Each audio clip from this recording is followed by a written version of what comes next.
Swayam Prabha. Digital India. Educated India.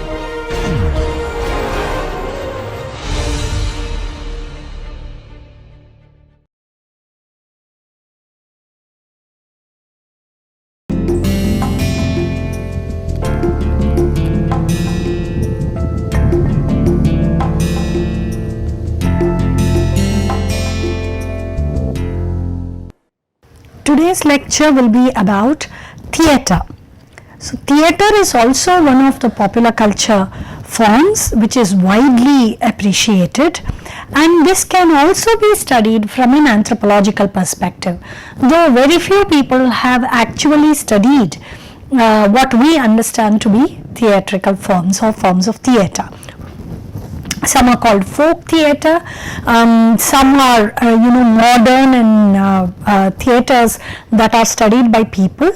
Why it is not done so often by anthropologists is because largely people who study theatre come from disciplines like literature, cultural studies, communications.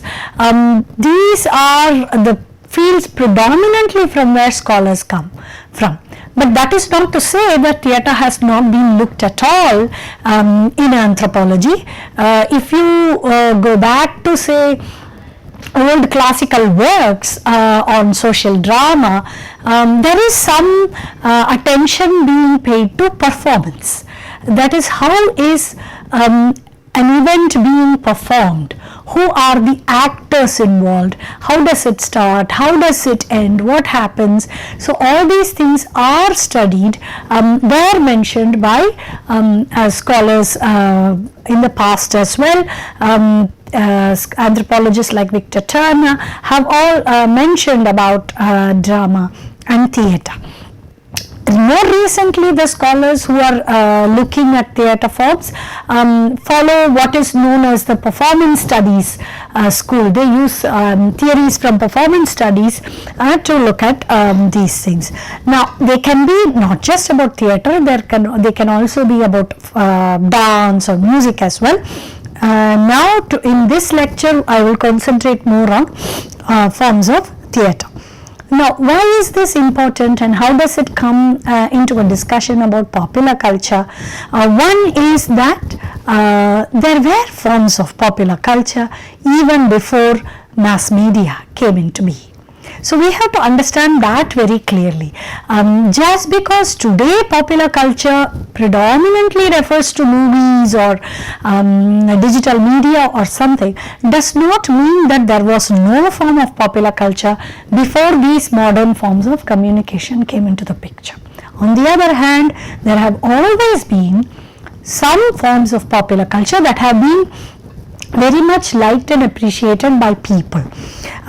So, these scholars who are looking at forms of popular culture are also looking at some kind of continuum from pre-modern forms of popular culture to modern forms of popular culture. So, there is a connection in their research as well.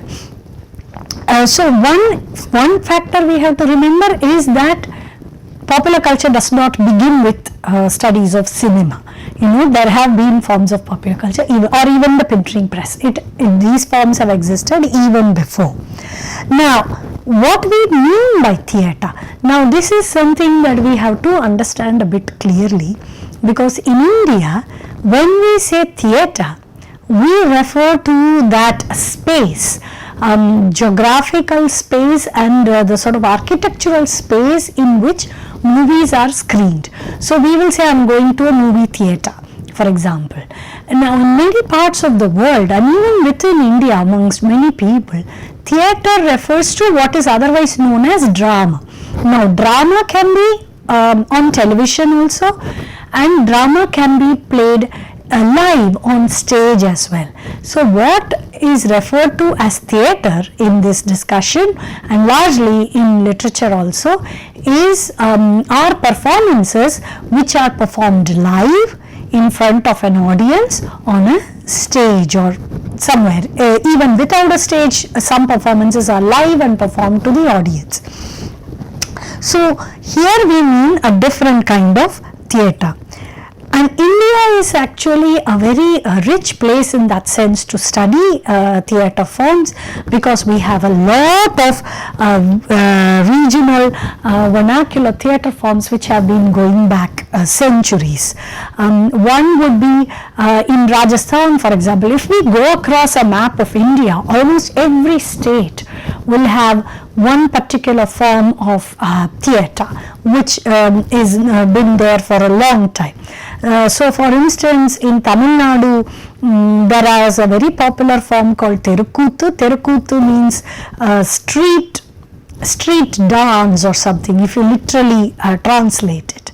The neighboring state of Kerala has Theyyam, which is another theatrical form. There is Yakshagana, which is very popular in Karnataka, and Andhra has a form of theatre called Burrakatha, and in northern India, if you see, there is Khayal, there is Nautanki. West Bengal has a form called Jatra. In Maharashtra, the Lavani and Tamasha forms are very popular. Madhya Pradesh has Manj. Rajasthan has got a form called Khayal. So there are lots of forms that are popular across India. So obviously this kind of performance predates modern understandings of what we mean by performing arts. So we have had, including classical dance and music and various other forms of dance and music, we've had many such forms of performance in India. Now when it comes to social sciences and particularly anthropology, the 2 or 3 main scholars who have studied this include Catherine Hansen, who has done a very thorough study of Nautanki theatre, which is very well known in northern parts of India. Her book is called Grounds for Play, the Nautanki Theatre of North India. And she studied this through the 80s and 90s. So she came into studying Hindi literature, and from Hindi literature she moved into looking at these kind of traditional forms, and that is how she did her work. Now in her book she argues that she sees performances such as Nautanki as a form of communication. What is popular culture essentially about? Popular culture is about communication. Movies, what are they trying to do? They are trying to communicate to us. Cinema is a communication tool, so is television, so is advertising, so are all the forms of digital media. And she argues that the same form of communication was what these theatrical forms were concerned about. They communicated to the people the most important events or points at that particular period of time. So this is just also about communication, as is any other form of popular culture. So ideas about a society are reflected and discussed on through these forms, and she defines communication as a symbolic process where reality is produced, maintained, repaired and transformed. So she refers to anthropological definitions of performance and communication as such. So what do we mean? Let's try to understand these terms. Okay. So what do we mean when we say reality is produced? What that means is it doesn't exist a priori. It is not just there sitting there for us to go and discover it. It is what we produce while we are in conversation with others through communication. So in fact reality is produced for people then to talk about it, then it is transformed, it is changed, or it is maintained as such. It does not go unchanged. It doesn't stay in a static form forever and ever. Obviously, because people are involved, while people are communicating, these forms undergo change, which is why even though all of these various popular culture forms of performing that I mentioned exist in India, each one of them is different from the other because they are responding to their particular cultural milieu. So each one will have its own topical issues which resonate with the people in that region, which may not resonate in another region. So for her, communication is just a process through which we are constructing our own realities of what the world is or what the world should be, what we want it to be. And therefore, it is very important for us to look at theatre forms like Nautanki also in order to understand communication. Communication is not just about television or radio. Communication is also these forms. But what do these forms tell us if we pay attention to history? So that is another factor that Hansen mentions way up front in the introduction itself. She says that we should not study any art form in a time capsule format. You just don't look at it only at that particular point of time. You have to see how it evolved, how it changed, and why it changed, what made this form change from where it began. And she does that in her work. So in anthropological studies of popular culture, as with anything else, history has to be paid very close attention. So how does she do it? She does the usual, follows the anthropological method of interviewing artists. A lot of them who had been practicing, and at the point of her interview she says that a lot of them said that they were now retired. But she also goes around collecting these songs which are in published format called Sangeet. So they are available in shops and markets in different towns of North India. So she starts collecting them. So in essence, what she is doing is she is not only talking to the artists, she is also looking at the content. What is it that they are doing up there on the stage? What are they talking about? So she is also looking at the language of the songs and the content of the songs. Most of them are in Hindi. There is a little bit of Urdu as well. And so she also goes to libraries and archives in India and in London and other places to also get data about these forms. One of the reasons why these art forms are also very important for us is that it is even mentioned in our constitution that the citizens of India are assigned among their fundamental duties in Article 51A within brackets F, the responsibility to value and preserve the rich heritage of our composite culture. So these art forms are also our heritage, and therefore they have to be studied, understood, documented for future generations as well. So partly that is also one reason why this is very important for a course on anthropology and popular culture, to look at these kind of art forms. Now with regard to origin, just like a lot of art forms in India that trace it to Natya Shastra, drama also does that, and drama does it by claiming to originate somewhere between 2nd century BC to 2nd century AD. There is the mention of Natya, of drama as being almost equal to like a 5th Veda, But interestingly, a lot of these performing art forms all over India are not always only about religious mythologies and things like that. They are also about secular, non-religious matters for discussion. So, Catherine Hanson's work of the Nautanki theatre will fall under what is called as a secular theatrical form.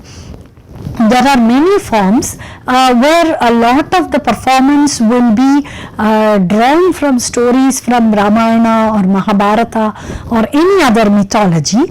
In Nautanki theatre also there are some stories. She mentions later that there are stories, for example, about Abhimanyu or Prahalada, but mostly they are about kings and queens and person getting kidnapped and stolen and some things getting stolen and miracles happening. So, those are the kind of issues they talk about.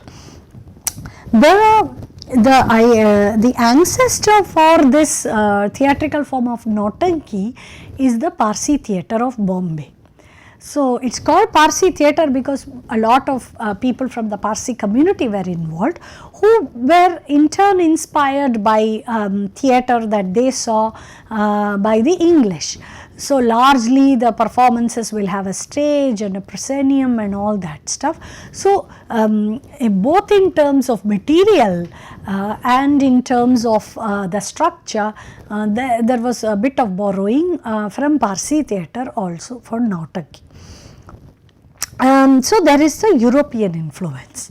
Now, in theatre we know that women were not allowed to perform for a very long time. So, it was usually men who dressed like women and performed in theatre. It is believed that somewhere towards the end of the 19th century this changed in Bombay, and women began to come into theatre as well. Nautanki drama draws from this Parsi theatre tradition, and therefore a lot of the contents, like I said before, are in Hindi. A lot of it is also in Urdu. Now, for the stories themselves, they can be from mostly Hindi content. Some are also drawn from European or Persian tales, folk tales, and all that.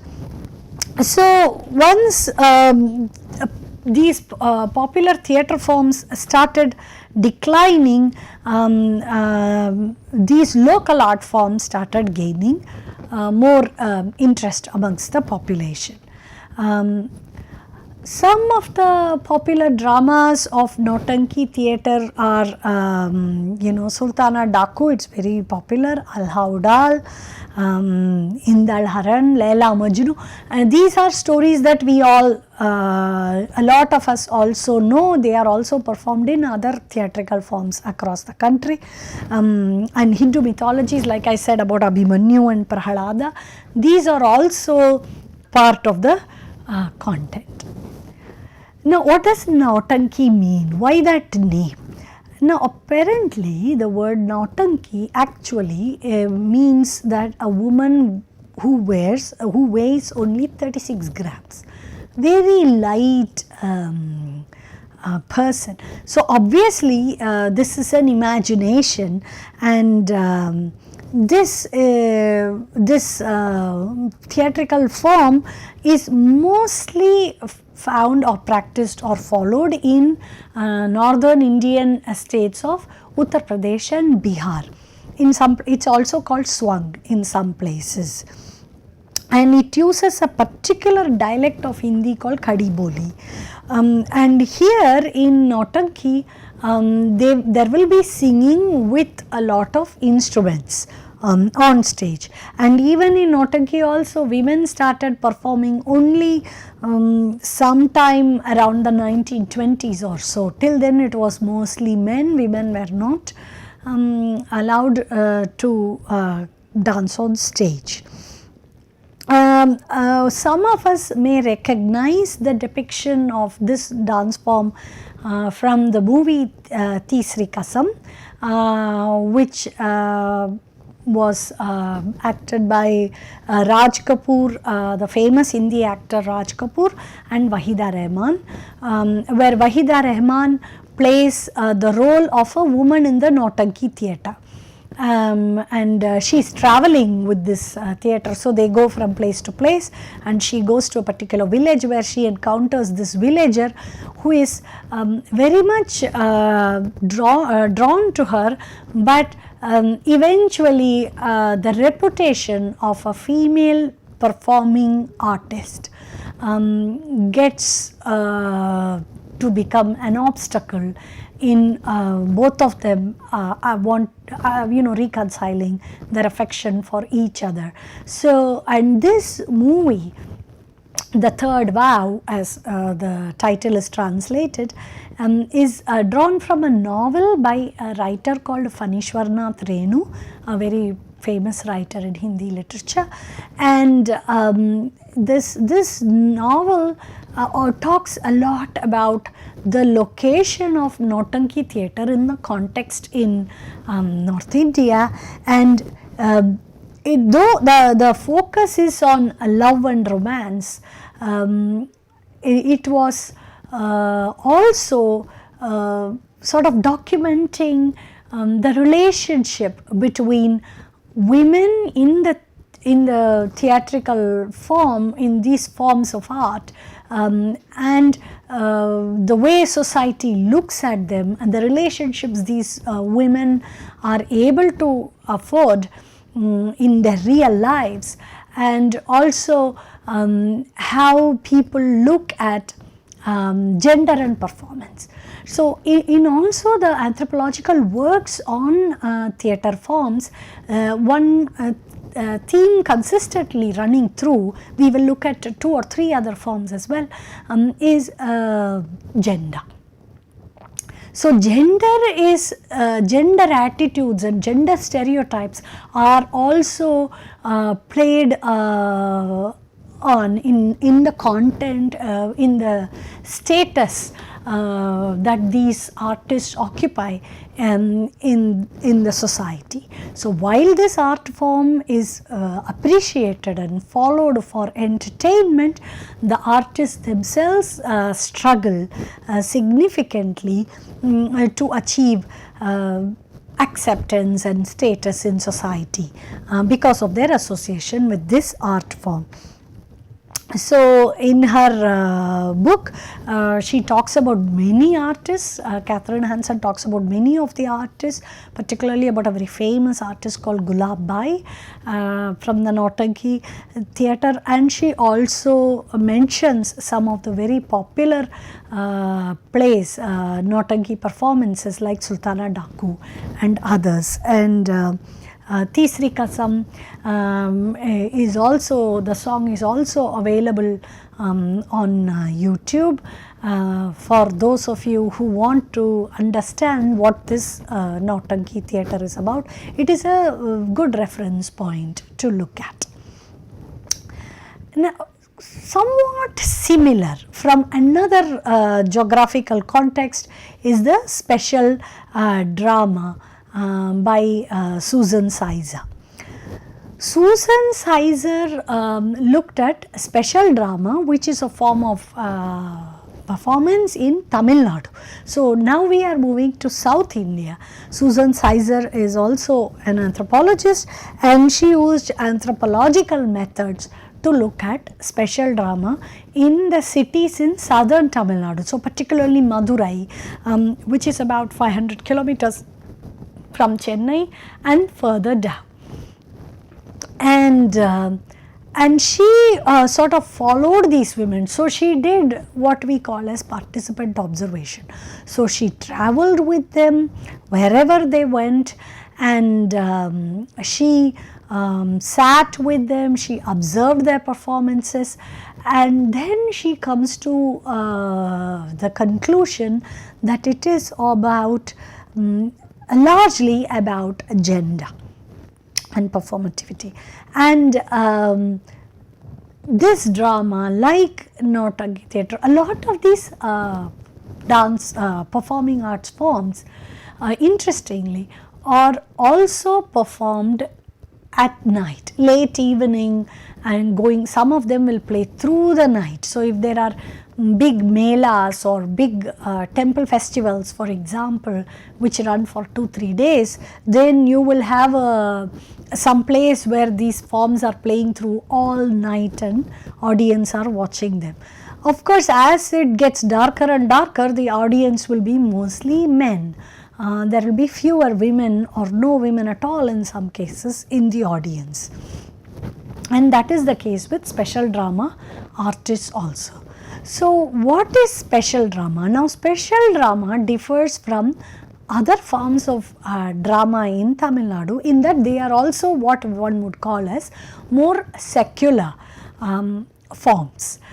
So there is a lot of joking and teasing and sort of acting, that actors act like clowns, inducing laughter amongst the audience. There is a bit of singing, but largely it is this which gives it more of an entertainment quotient rather than dramas which are about mythologies would evoke. I mean, they will evoke more of devotion and spectacle in the audience. Here it is largely entertainment, and that is common to Nautanki theatre as well. So here what Susan Sizer defines this special drama or special nadagam as it is called in Tamil is that it is too mixed to be pure, too popular to be art, too modern to be traditional, and too traditional to be modern. So as you can see, there is no one way to actually define this art form. For some people it is too modern, and for some people it is too traditional. So because it is neither here nor there, these kind of art forms are also hard to classify and therefore sometimes difficult in terms of attracting patronage. So over a period of time they also lose their value in the minds of people, in the sense that there are other art forms which will call themselves classical or which will call themselves folk, which have their own patrons and audiences, whereas here the audiences are much more fluid in a way. Now this special drama started in Tamil Nadu in about 1890s, so later half of the 19th century, more found in southern than in northern parts of Tamil Nadu. Usually sponsors would be private individuals, and usually these forms will also be held in and around temple festivals, so that they can attract a bigger audience. There are, unlike other drama companies, if we look at say history of, for example, cinema in Tamil Nadu, there is a very clear connection between lot of what are called drama companies and how these drama companies not seamlessly but with some interesting experiences accommodated and transformed themselves when cinema came into the picture. But these special drama kind of performances are not done through companies. There are not many troupes. These are a few groups of individuals who come together and who will do these performances. Usually there are no rehearsals, there isn't a director who is directing the play. So this is very different in methodology, in its structure, in its way of performance from what we understand today as modern theatre. Where there is the plays are adapted from literature, and there is a director, somebody who writes the play, someone who writes the play and someone who produces it, and then there are sponsors, and they employ people who are on their payroll, and they go around the country performing. This is not one of those. special nadagam is where these people just come together and they just perform. Another interesting thing that Susan Sizer mentions is also about how these artists even get bookings done. So how do the women join such a art form even? It turns out that largely at the time of her research at least, a lot of the bookings were done by men only. Women did not go directly to book dates for their performance. So a man would go into, there are these places where bookings can be done. So the men would go, and largely women artists are well known and seen as key to drawing audiences. So word would spread about who the famous artist is, and people will go and look at a calendar and see which dates are free and will book the artist and her and then the manager, so to speak, the male who goes to book will then coordinate everything. So while women are in the performance, it is largely men who direct what is going on, in the sense that these women cannot themselves book performances. And so, you know, there are all these posters that you will find in Susan Sizer's book, where she talks about various kinds of drama which used to happen before and which then gives way to special drama in that part of Tamil Nadu. Now, one thing is that women are seen as the people in charge of transmitting culture.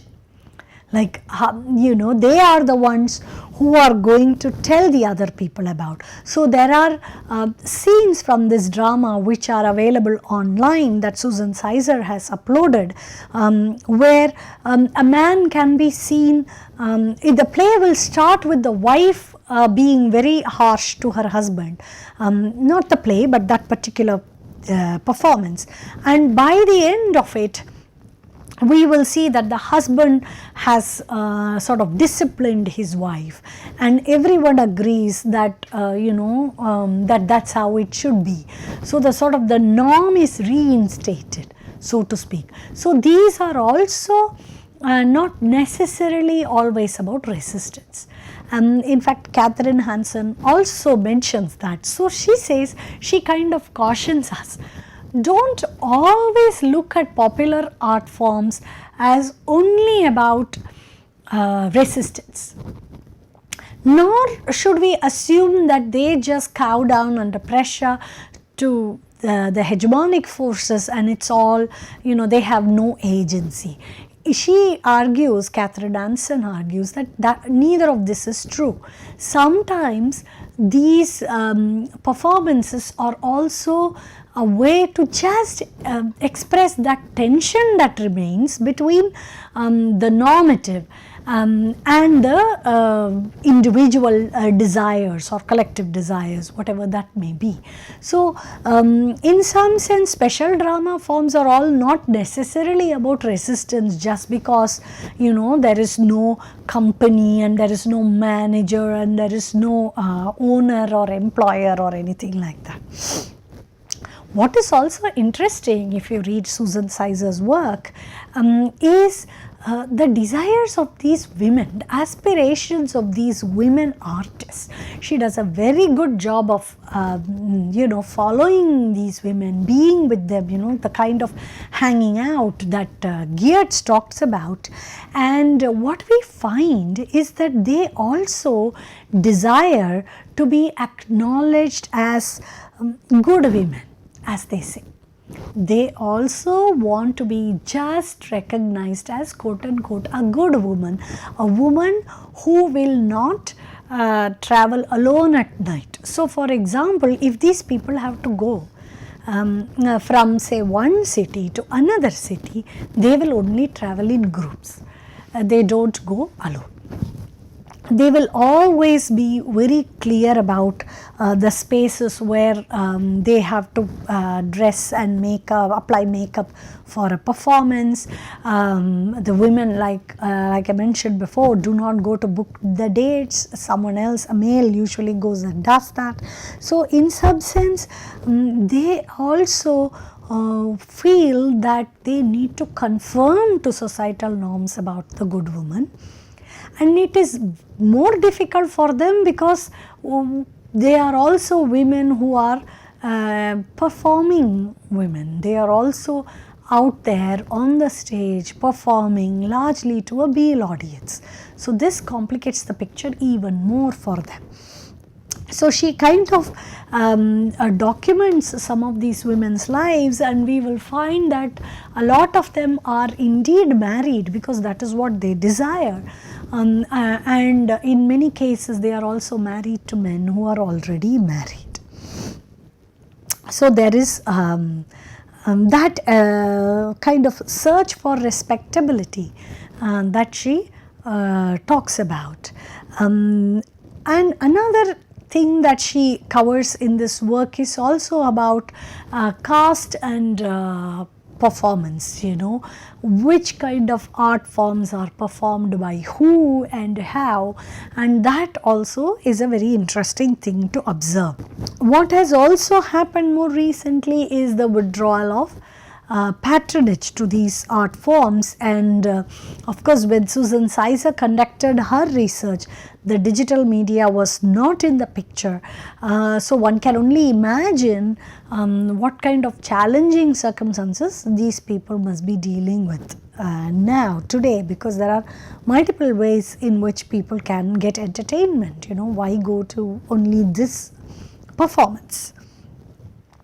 And also the sort of feminization of the arts, she talks about, and its connection to status.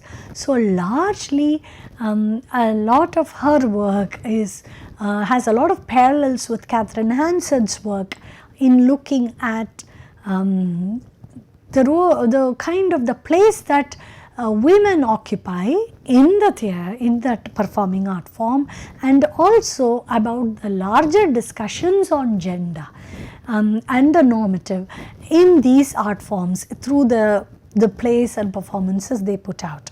Closer to home, one scholar who looked at performing art form is Professor Rowena Robinson, and she looked at a form prevalent in Goa, popular in Goa, called theatre, and it also has more amateur actors. That is, there is no organized company which employs these actors on a payroll.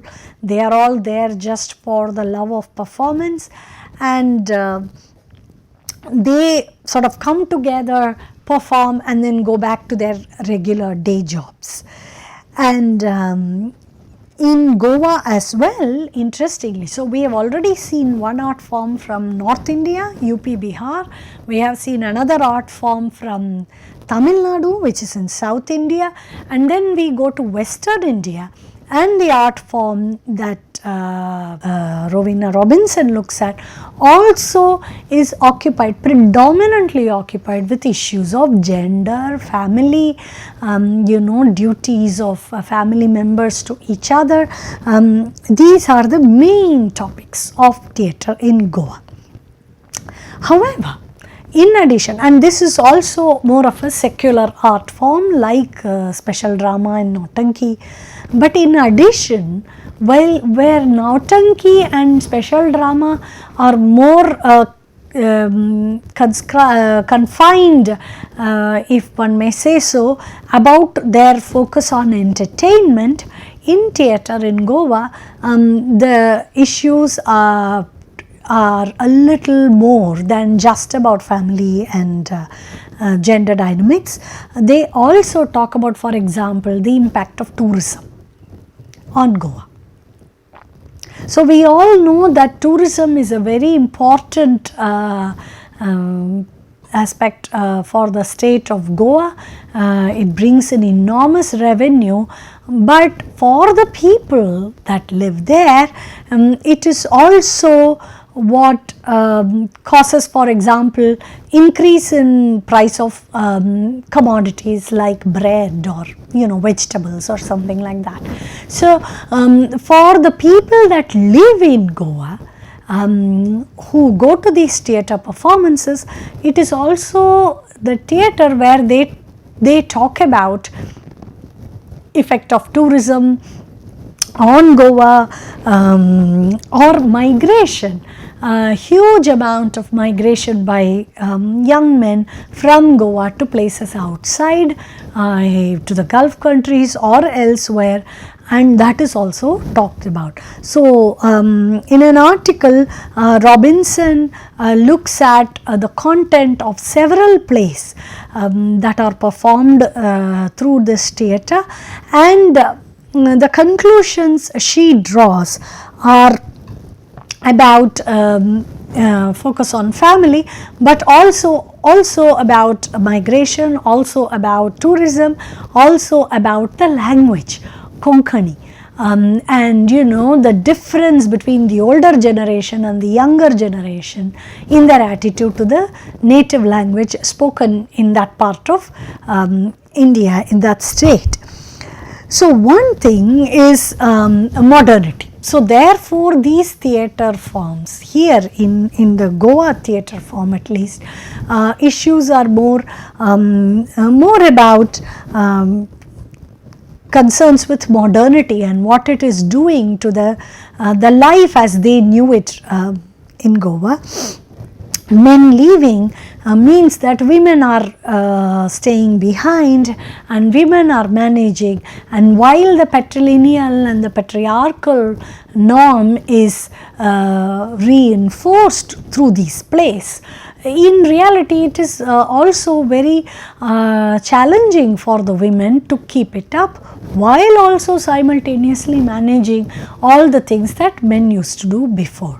So, in some ways it is an extremely challenging environment for women, which is captured by these forms, by these plays, but not necessarily resolved, so to speak. Because a lot of people are finding ways to deal with this kind of change in society. Very similar to Robinson's work on theatre is a work by more recent modern plays by Tamil drama groups by Kristin Rudisill. Now, Kristin looks at these plays which are performed by much more organized companies. In the past, actors in these companies, drama companies, also used to have a day job, and they would work in bank or insurance or somewhere, and they would all come together in the evenings and on weekends and just put up a play just because they were passionate about it. But later on, some of them became very successful and had their own companies, and had some artists who were regular, which means who were paid and performed only for this company and not for another company. And each of these companies are also very clearly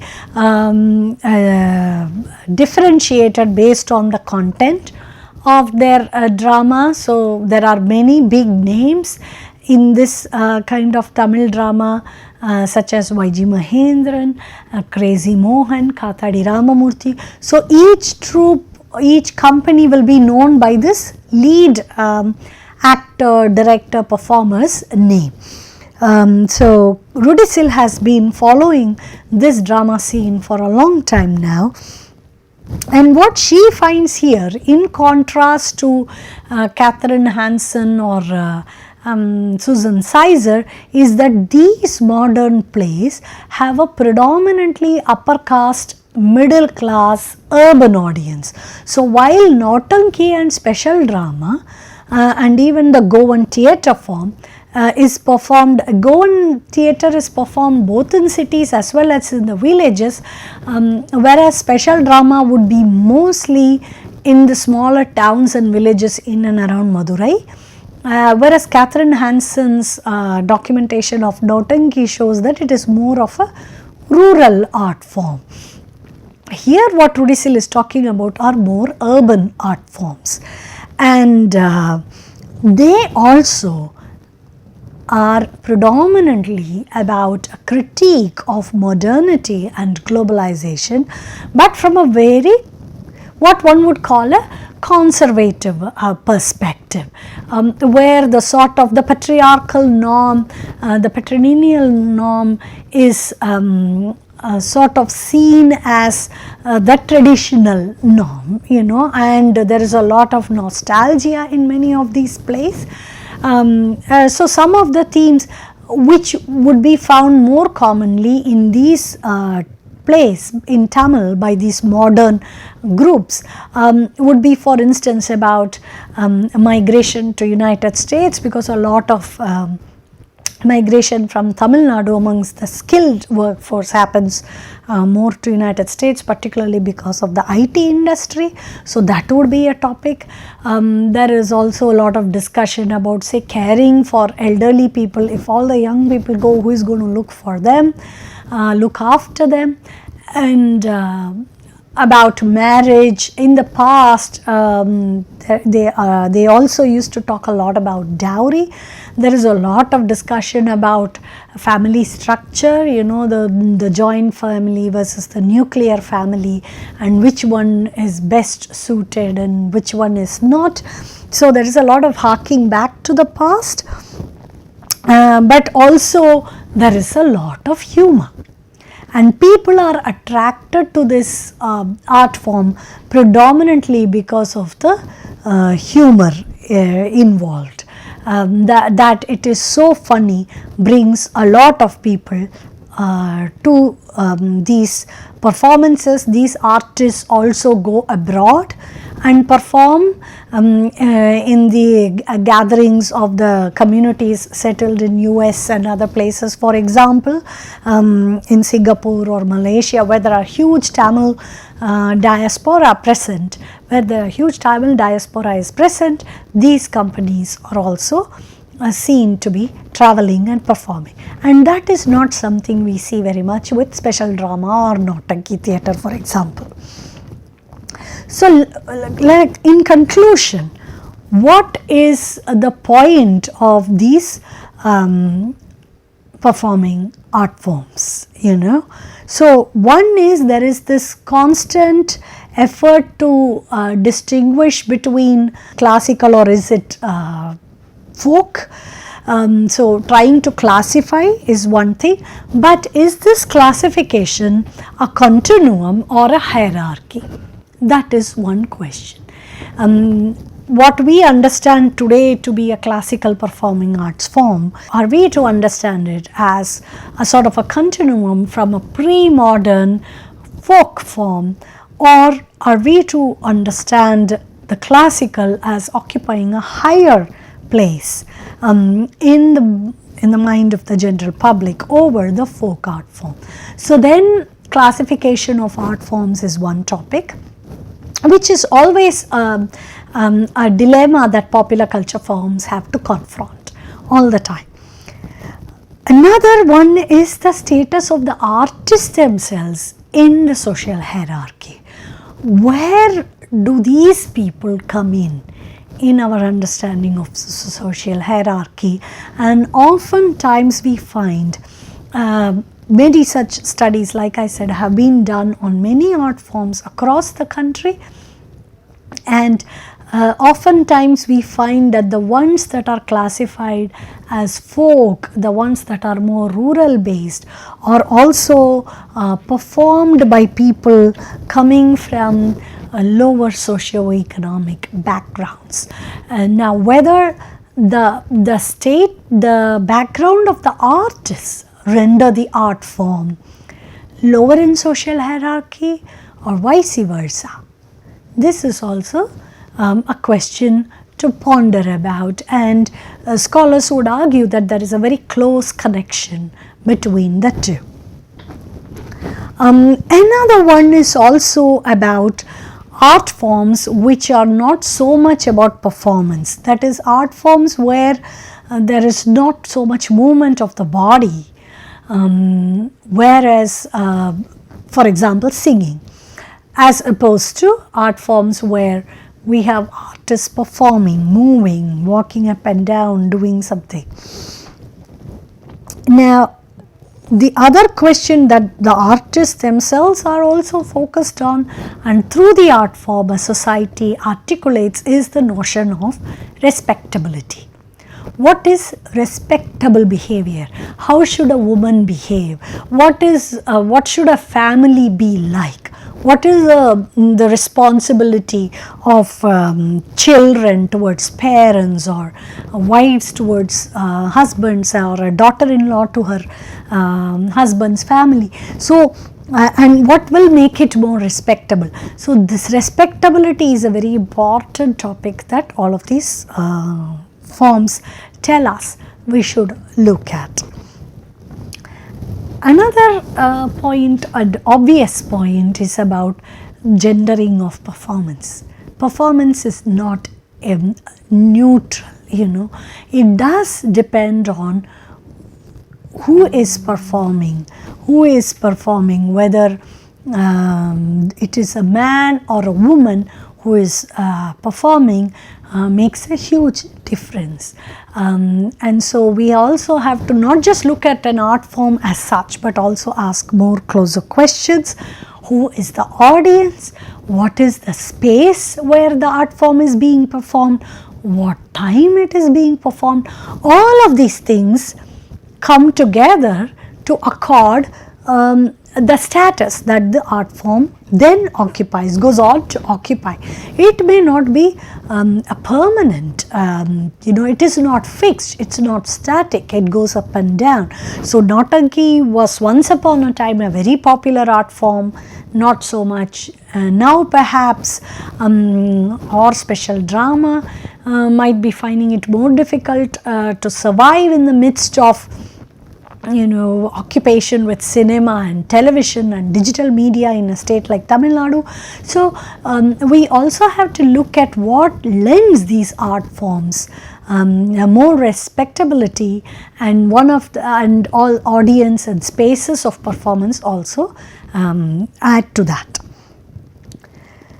Another question that we have to ask is, what is regained through these art forms and what is getting lost?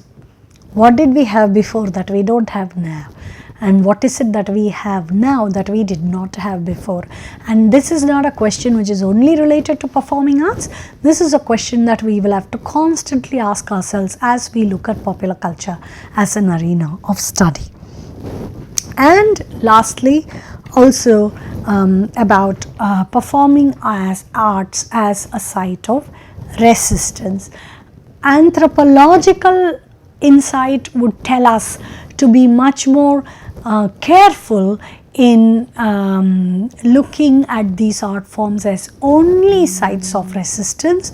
We should also look at them as sites of tension rather than resistant. These are spaces where the tension is articulated between, say, the younger generation and the older generation, or between women who want to go to work versus women who want to not want to work, stay at home, young people who want to go abroad versus the parents who want them to stay behind and look after them. So, there is a lot of tension that is going on which is reflected in these art forms. So, looking at them as only sites of resistance might mislead us in some sense. So, like Girish Karnad, a very well known film actor and theatre personality, said, quote, theatre does not exist in isolation but is a link in a long tradition of reflexive relationships connecting different entertainment media. So, it is also not correct to see theatre in isolation. We will have to see the connection that these art forms have to other prevailing popular culture art